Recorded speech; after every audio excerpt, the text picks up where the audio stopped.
نحمده ونصلي ونسلم على رسوله الكريم أما بعد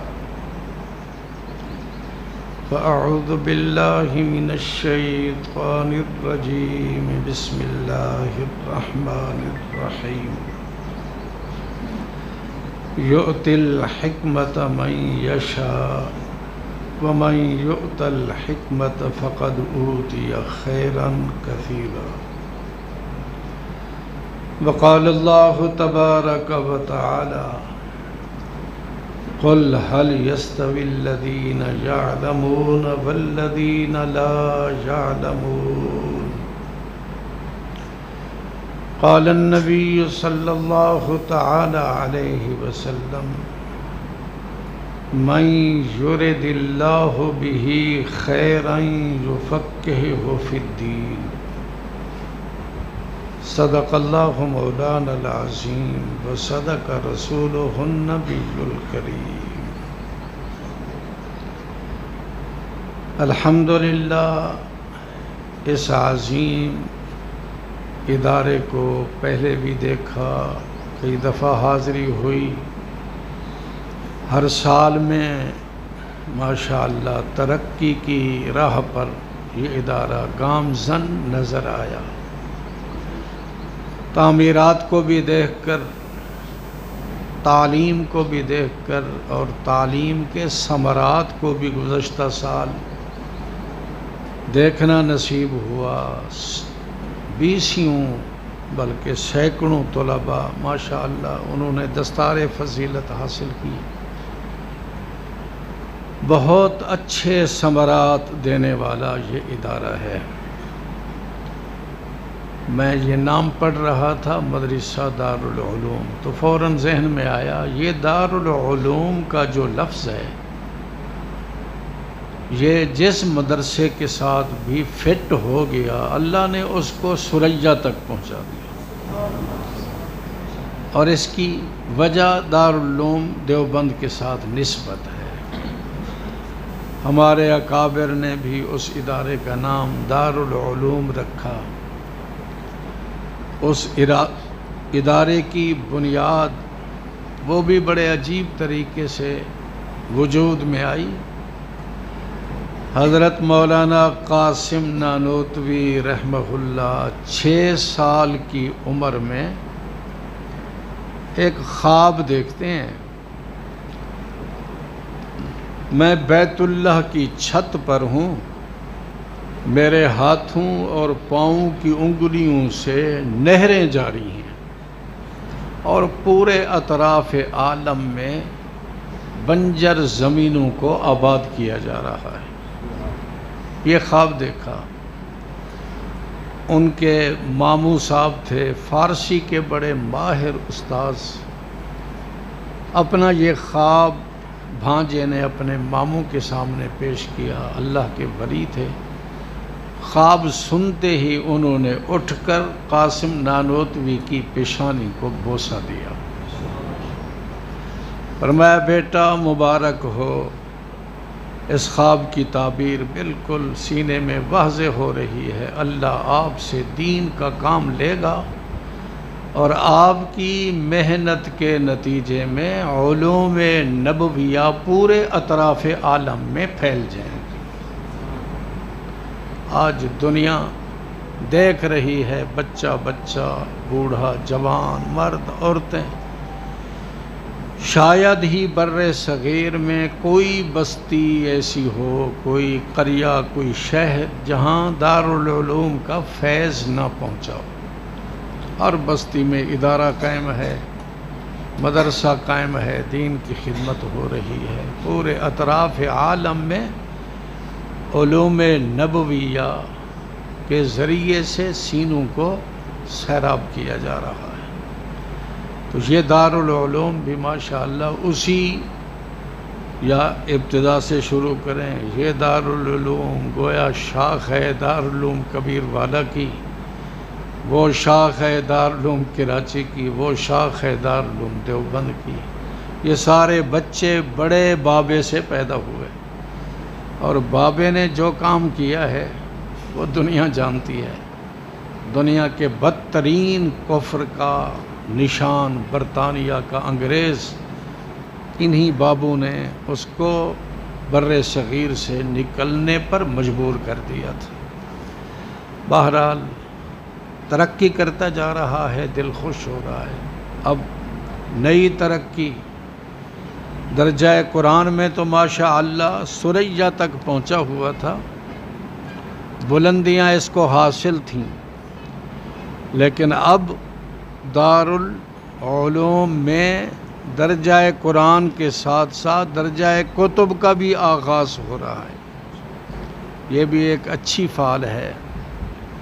متوسطہ اول سے آغاز ہو رہا ہے، درجہ کتب کا، علم کا آغاز ہو رہا ہے۔ علم کسے کہتے ہیں اور اس سے کیا کمال حاصل ہوتا ہے طالب علم کو، دیندار کو؟ احادیث کا ذخیرہ بھرا ہوا ہے اس سلسلے میں۔ قرآنی آیات بھی اس علم کی دولت کی عظمت کو بیان کرنے کے لیے ہمیں جھنجھوڑتی ہیں۔ حق تعالی شانہ کا یہی فرمان جو میں نے تلاوت کیا، یؤتی الحکمت من یشاء، اللہ فرماتے ہیں کہ اللہ حکمت اس کو دیتے ہیں جس کو چاہتے ہیں۔ اس سے یہ تو واضح ہوا کہ جو دین پڑھنے کے لیے آتا ہے، حکمت لینے کے لیے آتا ہے، وہ خود نہیں آتا، وہ اللہ کا چنا ہوا ہوتا ہے، اللہ اس کو منتخب کرتے ہیں۔ اور آپ دیکھیں اس وقت کس طرح انتخاب ہو رہا ہے۔ میری معلومات کے مطابق ہر قریہ، ہر بستی، ہر علاقے سے دنیاوی تعلیم حاصل کرنے کے لیے، عصری تعلیم حاصل کرنے کے لیے 1000 میں سے 999 بچہ بستہ اٹھا کر چلنے کے قابل ہی نہیں ہوتا، بستہ اس کے گلے میں پڑ جاتا ہے، وہ جا رہا ہے۔ اور اس کی منفعت کتنی مدت کے لیے ہے؟ ایمانداری سے بتاؤ۔ عصری تعلیم، دنیاوی تعلیم کا نفع کب تک حاصل کرے گا یہ بچہ؟ اور والدین اس سے کیا امید لے کر بیٹھے ہیں؟ زیادہ سے زیادہ 50 سال، 60 سال، 70 سال۔ 60 سال میں تو ریٹائر ہو جائے گا نا، جتنی بڑی ملازمت پر بھی جائے گا، ڈی سی بن جائے، ڈی پی او بن جائے، کوئی بڑا افسر بن جائے، 60 سال میں تو عام طور پر ریٹائر ہو جاتا ہے۔ نہ بھی ہو تو کب تک زندہ رہے گا؟ زیادہ سے زیادہ اس کو عمر ملے گی تو 100 سال۔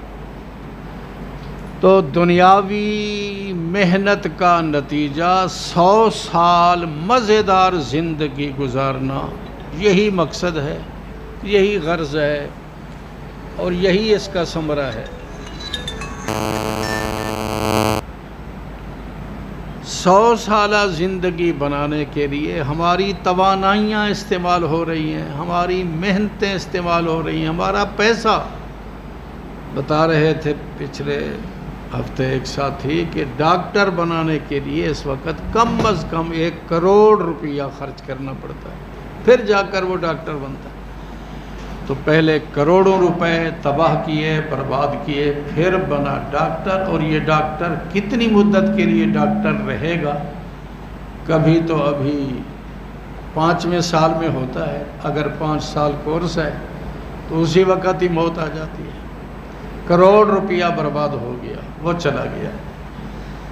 حضرت حکیم الامت حضرت تھانوی علیہ الرحمت نے واقعہ نقل کیا ہندوستان کا، بڑی گریجویٹ وغیرہ تعلیم حاصل کر کے آخری سال میں پہنچا ہوا تھا وہ بچہ، کروڑوں روپے خرچ کر کے، بڑا آدمی تھا، باہر کی ڈگریاں لے رہا تھا، اچانک بیمار ہو گیا، لا علاج ہو گیا، گھر میں آ گیا، قریب المرگ ہو گیا، موت بالکل سر پر۔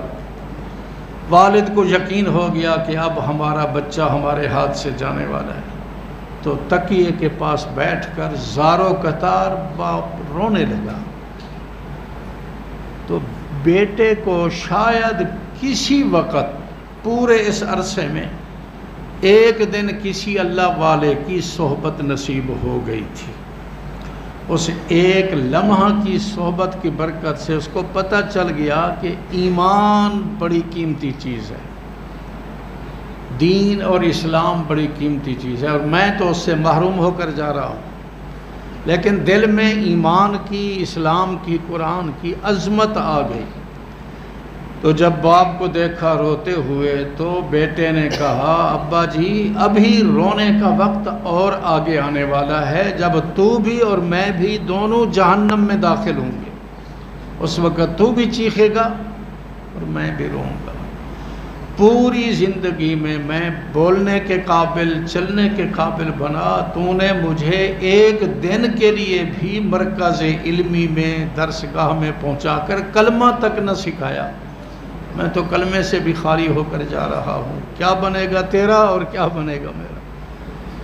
تو بھائی حقیقت یہ ہے 100 سالہ نفع حاصل کرنے کے لیے پوری انسانیت اس پر لگی ہوئی ہے، اور یہاں مدارس میں جو آ رہے ہیں وہ 1000 میں سے صرف ایک آ رہا ہے، بچہ ہو یا بچی کی شکل میں، صرف یہ حساب بھی میں بہت مبالغے سے کہہ رہا ہوں، ایک بھی نہیں ہے، 1000 میں سے ایک بھی نہیں ہے، 10,000 میں سے شاید 1000 ہو۔ وہ دین جس دین کے لیے آقا نے چہرے زخمی کرائے، چچے کو ٹکڑے ٹکڑے کرایا، صحابہ کی لاشیں جنگلوں میں ڈالیں، اس دین کو حاصل کرنے کے لیے کلمہ پڑھنے والا مسلمان کتنی مقدار میں آ رہا ہے دیکھ لو، اور یہ بھی آ نہیں رہے، اللہ کی قسم اللہ ہی ان کو لا رہا ہے۔ اس لیے میں آنے والے طلباء کو کہا کرتا ہوں تمہیں 100 بار مبارک ہو، تم اللہ کے چنے ہوئے لوگ ہو، اللہ نے تمہارا انتخاب کیا ہے۔ کیوں؟ حدیث رسول ہے صلی اللہ علیہ وسلم، من یرد اللہ بہ خیرا یفقہہ فی الدین، جب اللہ کسی بندے کے بارے میں خیر کا ارادہ کرتے ہیں، خیر کا فیصلہ کرتے ہیں کہ میں نے اس کو خیر پہنچانی ہے، تو اللہ تعالیٰ اس کو دین اور علم کی دولت عطا کر دیتے ہیں۔ تو علم دین پڑھنے والے کے لیے اللہ نے خیر کا ارادہ کر لیا ہے، خیر کا فیصلہ کر دیا ہے، یہ اللہ کا چنا ہوا شخص۔ یہی وجہ ہے ایک بہت بڑے عظیم انسان حضرت حکیم الامت حضرت مولانا اشرف علی تھانوی رحمہ اللہ، وہ ارشاد فرماتے ہیں میرا دعویٰ یہ ہے اس دنیا میں کوئی بڑے سے بڑا عابد ہو، زاہد، متقی، پرہیزگار، صغیرہ کبیرہ گناہوں سے بچنے والا، رات کا قیام کرنے والا، دن کو روزہ رکھنے والا، قائم اللیل صائم النہار، لیکن 70 سال بھی اگر اس کے قیام و صوم میں گزر گئے تو بھی یہ دعویٰ نہیں کر سکتا کہ اللہ نے میرے بارے خیر کا فیصلہ کر دیا، نہیں دعویٰ کر سکتا۔ کوئی بھی بڑے سے بڑا عابد ساری زندگی نیکی میں گزار لی لیکن دعویٰ نہیں کر سکے گا، مرنے سے پہلے، مرنے کے بعد ہوگا جو ہوگا وہ نہیں دعویٰ کر سکتا۔ لیکن فرماتے ہیں میں حدیث کی بنیاد پر پورے یقین سے دعویٰ کرتا ہوں اللہ نے جس کو علم دین کی دولت دے دی اس کے بارے میں اللہ نے خیر کا فیصلہ کر دیا ہے، یہ چنا ہوا شخص ہے، منتخب ہے، اللہ نے اس کے بارے میں خیر کا فیصلہ کر دیا۔ کیوں اتنا بڑا دعویٰ؟ فرماتے ہیں کیسے؟ سچی حدیث، من یرد اللہ بہ خیرا، جس کے بارے میں بھی اللہ خیر کا فیصلہ کرتے ہیں اس کو اللہ علم دین کی دولت عطا کرتے ہیں۔ جب تفقہ فی الدین، علم دین کی دولت مل گئی، یقین کر لے اللہ نے اس کے بارے میں خیر کا فیصلہ کر دیا۔ حضرت امام محمد رحمہ اللہ صاحب کرامت بچے تھے، بچپن میں بھی صاحب کرامت، وہ تو واقعہ آپ نے بارہا سنا ہوگا۔ ان کے والد ان کو بچپن میں لے کر امام ابو حنیفہ کی خدمت میں آئے، اپنے دینی مدرسے میں دارالعلوم میں اس بچے کو داخلہ دے دو۔ تو امام ابو حنیفہ رحمہ اللہ نے فرمایا داخلے کے لیے شرط ہے بچہ قرآن کا حافظ۔ آپ کا بچہ حافظ؟ فرمایا نہیں، حفظ کرا کے مکمل کرا کے پھر لانا، داخلہ مل جائے گا۔ ایک ہفتہ گزرا، ایک ہفتے کے بعد والد پھر اسی بچے کو لے کر آیا، کہنے لگے اب تو داخلہ دے دو نا۔ والد کیا کہتا ہے؟ اب تو داخلہ دے دو۔ امام صاحب نے فرمایا اب تو داخلہ دے دو، کیا سورت فاتحہ یاد کر کے آیا؟ آخری سورت یاد کر کے آیا؟ میں نے کہا پورا قرآن یاد کر کے آئے گا تو داخلہ ملے گا۔ تو والد کہتا ہے الحمدللہ حضرت، میرے اس بچے نے ایک ہفتے میں سارا قرآن یاد کر لیا ہے۔ ایسا بچہ امام محمد صاحب کرامت، والد کی بھی کرامت، بچے کی بھی کرامت۔ یہ بچہ جب پڑھتے پڑھتے امام ابو حنیفہ کی شاگردی میں عروج پر پہنچا، تفقہ فی الدین حاصل کیا، علوم نبویہ کو حاصل کیا، پھر دین کی کتابیں لکھیں بڑی بڑی کئی جلدوں میں،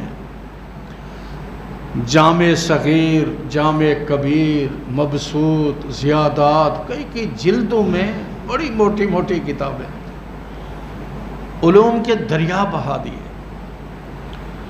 ایک انگریز پروفیسر جن کو علمی تحقیق کا بڑا شوق تھا، اس نے امام محمد کی ان کتابوں کو دیکھنا شروع کیا، دیکھنے کے بعد پاگل ہو گیا اور مسلمانوں کے سٹیج لگا ہوا تھا، ہزاروں کا مجمع، اوپر چڑھ گیا، کہنے لگا مجھے ایک جملہ بولنے دو، تمہارے حق میں بولتا ہوں، حقیقت بیان کرنا چاہتا ہوں۔ انہوں نے کہا چلو ٹھیک ہے۔ آ گیا، کہنے لگا میں نے امام محمد کی کتابوں کا مطالعہ کیا ہے، میں اس نتیجے پر پہنچا ہوں، میں یہ جملہ تمہارے سامنے کہہ دوں، ھذا محمدکم الصغیر فکیف محمدکم الکبیر۔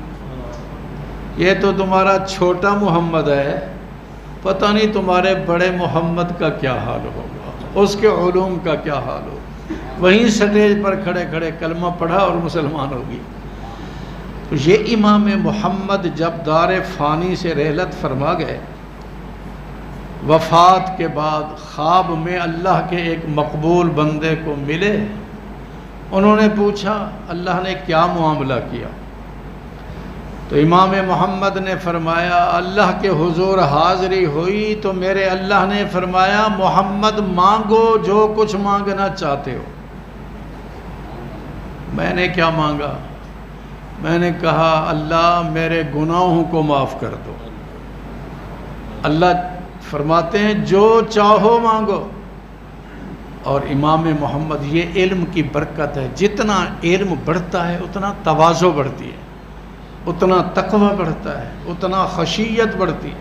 اس لیے تو اللہ نے فرمایا انما یخشی اللہ من عبادہ العلماء، اللہ سے خوف کرنے والے، خشیت رکھنے والے صرف علماء ہی ہیں۔ تو علم بڑھ گیا تو خشیت، تقوی، تواضع بھی عروج پر۔ کہتے ہیں بس مجھے تو گناہوں کی معافی مل جائے، میں اور کیا چاہوں گا۔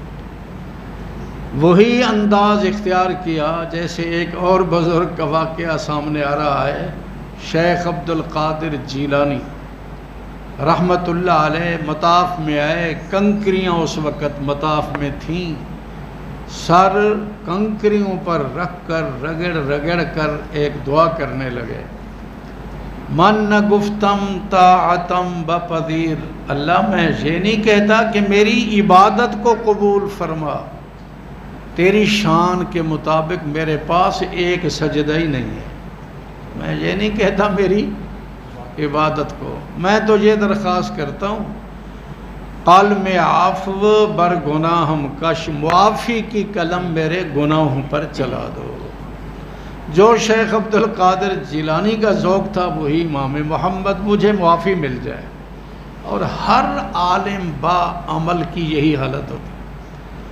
ہمارے اکابرین میں حضرت تھانوی علیہ الرحمت ایک دفعہ خلفاء میں بیٹھ کر فرمانے لگے، میں اللہ سے جنت کے درجات کی درخواست نہیں کرتا، نہ میرے اندر اہلیت ہے، نہ صلاحیت ہے، نہ میرے پاس عمل ہے کہ میں جنت کے درجات کی درخواست کروں۔ میں صرف اللہ سے یہ درخواست کرتا ہوں، یا اللہ اہل جنت کی جوتیوں میں جگہ دے دے۔ علم کا یہ حال ہے، 1500 دین کی کتابیں لکھ کر امت کی ہدایت کے لیے پھیلا دی۔ تقوی کا یہ عالم ہے، ساری زندگی فرمایا کھانے کو میں نے پاؤں کی جانب چارپائی پر نہیں رکھا، سرانے کی جانب رکھتا ہوں۔ یہ اللہ کی نعمت ہے، میں خود نعمت کو سامنے اور خود پاؤں کی جانب بیٹھ کر کھاتا ہوں۔ یہ اللہ کی نعمت کی ناشکری نہ ہو جائے۔ ساری زندگی میں نے پیسہ اپنے دائیں ہاتھ سے دیا اور دائیں ہاتھ سے لینے کا موقع آیا تو لیا، بائیں ہاتھ کو اس نعمت میں نے کبھی استعمال نہیں کیا۔ میرے پاس جو بیت ہے، لاٹھی ہے، اس کا نیچے والا حصہ جو زمین پر لگتا ہے، ساری زندگی 80-90 سال تک ساری زندگی میں نے نیچے والا حصہ بیت اللہ کی طرف نہیں کیا، کہیں بے ادبی میں مارا نہ جاؤں۔ تقوی طہارت ایک بڑی بات، اس کو تو سن کر ہمارا دماغ پھٹتا ہے، سچی بات ہے۔ جس معاشرے میں ہم پل رہے ہیں اس کے مطابق دیکھیں تو بڑا تعجب۔ فرمایا الحمدللہ، پورے یقین سے کہتا ہوں، اعتماد سے کہتا ہوں، یہ 70-75 سال عمر تھی اس وقت۔ فرمایا پورے یقین سے کہتا ہوں، آج تک میں نے کسی غیر محرم عورت کو جان بوجھ کر نہیں دیکھا۔ ساری زندگی غیر محرم عورت کو قصداً جان بوجھ کر میں نے کبھی نہیں دیکھا۔ اتفاق سے نظر پڑی، فوراً ہٹا لی۔ ایسے تقوی طہارت کے پہاڑ کیا کہتے ہیں؟ درخواست یہ ہے کہ اہل جنت کی جوتیوں میں جگہ مل جائے۔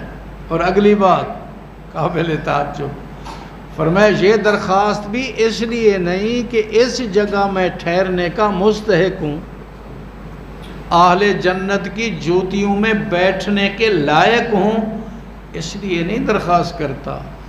اس لیے درخواست کرتا ہوں اگر یہاں بھی جگہ نہ ملی تو پھر جہنم، اور جہنم قابل برداشت نہیں ہے۔ تو یہ کافر کا حال۔ امام محمد نے جب کہا مجھے گناہوں کی معافی مل جائے، تو بزرگوں نے جو واقعہ لکھا ہے اس میں امام محمد کو اللہ نے کیا فرمایا، سبحان اللہ۔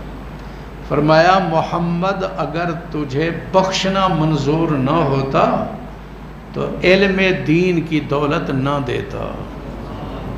جب تجھے علم دین کی دولت دے دی، بخشش کا فیصلہ تو ہو گیا، مزید مانگو جو مانگنا چاہتے۔ تو بھئی یہ عظیم نعمت ہے، عظیم نعمت۔ اس لیے تو میرے آقا نے فرمایا من سلک طریقا یلتمس فیہ علما، گھر سے انسان چلا، راستہ اختیار کر رہا ہے، پگ ڈنڈی پر، سڑک پر، روڈ پر جا رہا ہے، دیکھنے میں دنیا کا راستہ طے کر رہا ہے۔ فرمایا یہ راستہ دنیا کا راستہ نہیں، جنت کا راستہ طے کرتا ہوا جا رہا ہے۔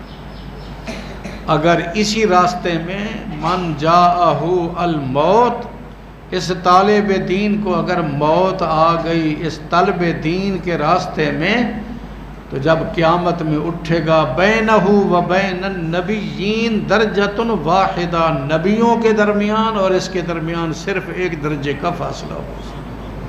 اتنی بڑی دولت۔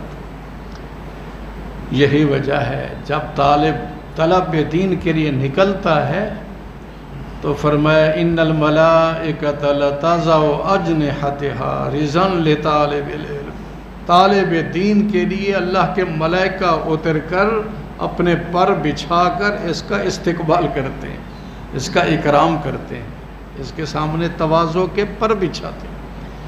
عظیم دولت ہے، لیکن خالی علم دولت نہیں۔ عزیزان طلبہ خصوصاً توجہ سے، جیسے حضرت فرما رہے تھے، علم بہت بڑا کمال ہے، بڑی دولت ہے، لیکن اس دولت کو حاصل کرنے کے طریقے، اس کے اکابر کے نقش قدم پر چل کر اس دولت کو حاصل کریں گے تو یہ دولت بنے گا۔ یہ دولت اگر بغیر طریقوں کے ہم نے حاصل کی تو یہ ہمارے گلے کا سانپ بن جائے گا، سانپ۔ اس لیے تو مفسرین نے تفسیر کی، یؤتی الحکمت من یشاء۔ حکمت کیا چیز ہے؟ فرمایا العلم النافع، العلم النافع المفضی الی العمل۔ وہ علم نافع جو عمل تک پہنچا دے، وہ علم انسان کے لیے وقار ہے۔ اگر علم تو آ رہا ہے لیکن عمل ساتھ نہیں آ رہا تو انجام دیکھ لو۔ یہود کے علماء کے بارے میں اللہ نے کیا فرما دیا؟ کمثل الحمار یحمل اسفارا۔ اہل کتاب کے علماء بد عمل کے بارے میں قرآن کا فیصلہ ہے، یہ انسان ہی نہیں ہے، یہ کھوتے کے کھوتے ہیں۔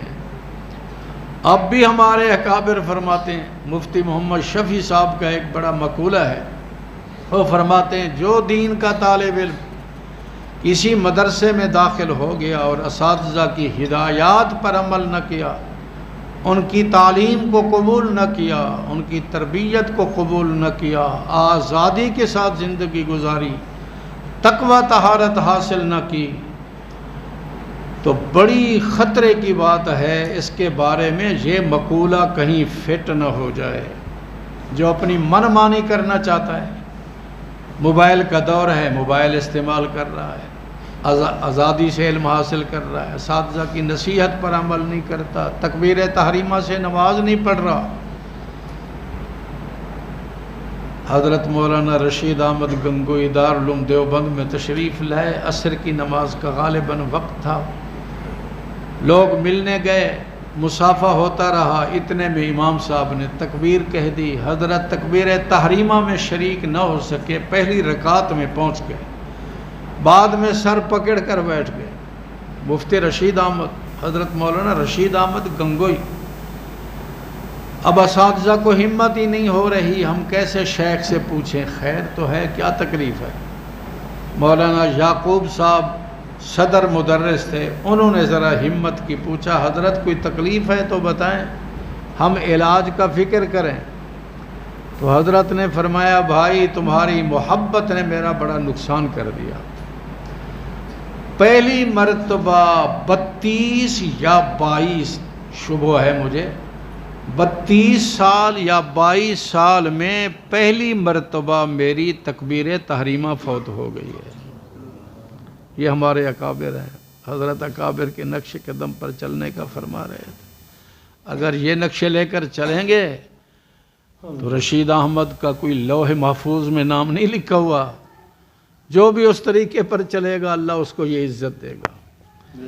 اس لیے محنت کے ساتھ، ادب کے ساتھ اور پورے شوق ذوق کے ساتھ، تقوی طہارت کے ساتھ، حضرت مولانا تھانوی صاحب فرماتے ہیں، دو طالب علم ہوں، دونوں ذہین ہوں، سمجھدار ہوں، ذکی ہوں، ایک ہی استاذ کے پاس ایک ہی درجہ پڑھتے ہوں، لیکن ان میں سے ایک متقی ہے، تقوی کے ساتھ وہ زندگی گزار رہا ہے، حرام کاموں سے بچتا ہے، بد نظری سے بچتا ہے، بری سوچ سے بچتا ہے، بری محفل سے بچتا ہے، تقوی طہارت کے ساتھ وہ علم دین حاصل کر رہا ہے۔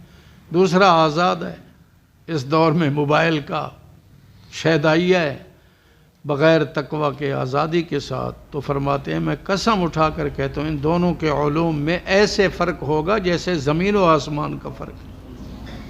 پڑھ تو وہ بھی جائے گا، لچھے دار تقریر بھی کر لے گا، عربی بھی بول لے گا، لکھ بھی لے گا، لیکن جو اصلی نفع ہے وہ حاصل نہیں کر سکے گا جب تک تقوی طہارت حاصل نہ کر۔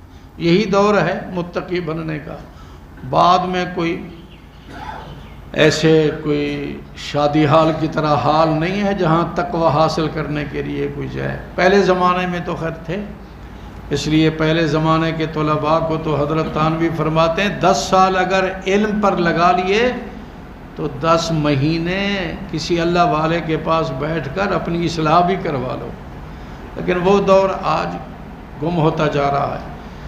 اس لیے محنت سے، تقوی سے، ادب سے پڑھنے والا طالب علم انشاءاللہ کامیاب ہوگا۔ یہ بڑی عظیم دولت ہے، یہ دولت اللہ منتخب لوگوں کو عطا کرتے ہیں، ہر عامی کو عطا نہیں کرتے۔ جو آ چکے ہیں یہ اللہ کے چنے ہوئے لوگ ہیں۔ دل کی گہرائیوں سے دعا ہے اللہ تعالیٰ ان کے سینے کو علم دین کے لیے کھول دے، ان کے اساتذہ کو اپنی ہمت کے مطابق تعلیم و تربیت کی توفیق عطا فرمائے۔ وآخر دعوانا الحمدللہ رب العالمین۔ ہمارے حضرات رب یسر کلواتے ہیں، وہ کروانے کی ضرورت ہے؟ وہ بچے سامنے آ جائیں نا، تھوڑا سا آگے ہو جاؤ بیٹا۔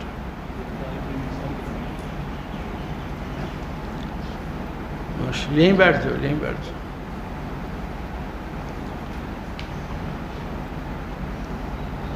سارے نیت کر لیں بھائی، علم دین کی پہلی مجلس ہے، سبھی ہم دین سیکھنے والے ہیں، سب اس دعا میں شریک ہو جائیں۔ بسم اللہ الرحمن الرحیم، سب کہہ دو۔ رب یسر ولا تعسر وتمم بالخیر وبک نستعین اللہم سہل کل صعب یا میسر کل اسیر انک علی کل شیء قدیر۔ یہ دعائیہ کلمات ہیں، ان کا مفہوم بالکل واضح ہے۔ اے ہمارے رب آسانی پیدا فرما، جتنا بھی مشکل سے مشکل جگہ ہو، مقام ہو، کام ہو، جب اللہ سے درخواست کریں گے یسر کی تو اللہ آسانی پیدا فرما دے۔ اللہم یسر ولا تعسر، یا اللہ عسر اور تنگی پیدا نہ فرما، مشکلات نہ آئیں۔ وتمم بالخیر، آج ہم ایک نیکی کے کام کو شروع کر رہے ہیں، اس کو پایہ تکمیل تک پہنچا دے۔ یہ تمم بالخیر کا جملہ بھی بڑا عجیب ہے۔ ایک بات ذہن میں آ رہی ہے، حضرت مولانا غلام غوث ہزاروی رحمت اللہ علیہ مفتی محمود صاحب کے ساتھی تھے، سیاست کے میدان میں بڑا بلند مقام تھا، اخلاص کے پیکر تھے، دارالعلوم دیوبند میں مدرس بھی رہے، دارالعلوم دیوبند میں بڑے سیاستدان، بڑے اللہ والے تھے۔ بیمار ہو گئے، ہسپتال میں داخل تھے، قریب المرگ ہو گئے، بھائی سرانے آ گیا، اس نے دیکھا بس اب ہم سے جدا ہونے والے ہیں، تو انہوں نے یہی دعا کی اپنے بھائی حضرت ہزاروی کے بارے میں، رب یسر ولا تعسر۔ یہ 2 کلمے تو بھائی نے کہے، حضرت ہزاروی سن رہے تھے اپنے بھائی کی دعا کو۔ تیسرا جملہ خود حضرت مولانا غلام غوث ہزاروی نے بولا، وتمم بالخیر، یا اللہ پایہ تکمیل تک پہنچا، بالخیر کی راہ پر پہنچے تو روح پرواز کر گئی۔ یہ دعا ایسی ہے اللہ تعالیٰ اس کو کبھی اس طرح بھی قبول فرماتے ہیں۔ ایک دفعہ دوبارہ کہہ دیتے ہیں، رب یسر ولا تعسر وتمم بالخیر وبک نستعین اللہم سہل کل صعب یا میسر کل اسیر انک علی کل شیء قدیر۔ اللہ قبول فرمائے۔ کام تقسیم ہے، حضرت نے بیان کر دیا، میں نے بھی بیان کر دیا۔ دعا کے لیے کوئی اور ہے؟ الحمدللہ رب العالمین الرحمن الرحیم مالک یوم الدین ایاک نعبد و ایاک نستعین اہدنا الصراط المستقیم اہدنا الصراط المستقیم صراط الذین انعمت علیہم غیر المغضوب علیہم ولا الضالین۔ اللہم صلی علی محمد وعلی آل محمد وبارک وسلم۔ ربنا آتنا فی الدنیا حسنۃ وفی الآخرۃ حسنۃ وقنا عذاب النار۔ آمین۔ ربنا ظلمنا أنفسنا وإن لم تغفر لنا وترحمنا لنكونن من الخاسرين ربنا لا تزغ قلوبنا بعد إذ هديتنا وهب لنا من لدنك رحمة إنك أنت الوهاب رب ارحمهما كما ربياني صغيرا رب ارحمهما كما ربياني صغيرا رب اغفر وارحم أنت خير الراحمين رب اغفر وارحم أنت خير الراحمين یا اللہ ہم سب کے گناہوں کو معاف فرما دیجیے یا اللہ آئندہ گناہوں سے بچنے کی توفیق عطا فرما دیجیے یا اللہ یہ مل بیٹھنا قبول فرما لیجیے یا اللہ جس مقصد کے لیے یہ اجتماع ہوا ہے اس میں کامیابی عطا فرمائیے تعلیمی سال کا افتتاح ہے یا اللہ ہر قسم کی رکاوٹیں یا اللہ ہر قسم کی کامیابیاں عطا فرما دیجیے یا اللہ ظاہری باطنی ترقیات سے نواز دیجیے اب یا اللہ اپنی محبت معرفت اور رضا نصیب فرما دیجیے پیارے حبیب کی کامل اتباع نصیب فرما دیجیے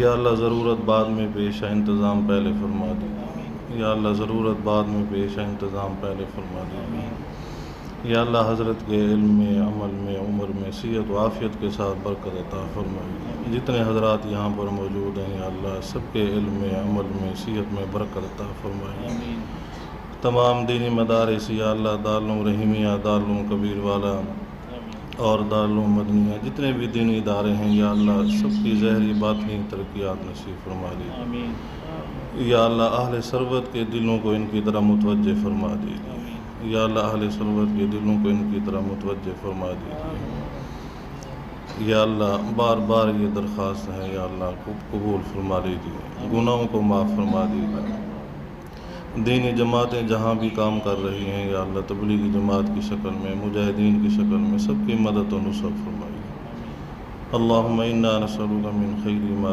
نبیک محمد صلی اللہ علیہ وسلم ونعوذ بک من شر ما استعاذ من نبیک محمد صلی اللہ علیہ وسلم وانت المستعان ولیک البلاغ ولا حول ولا قوة الا باللہ العلی العظیم ربنا تقبل منا انک انت السمیع العلیم وتب علینا انک انت التواب الرحیم صلی اللہ تعالی علی خیر خلق محمد وعلی آلہ وسلم اجمعین برحمتک۔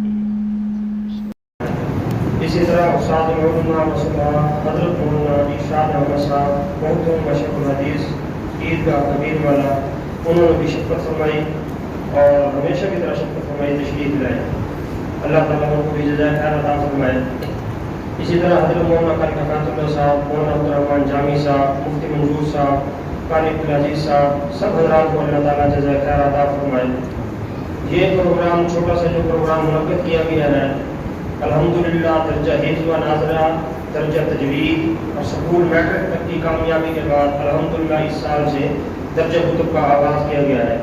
یہ اس پروگرام کے حوالے سے تھا اللہ دعا فرمائے اللہ تعالیٰ اس کو کامیاب فرمائے۔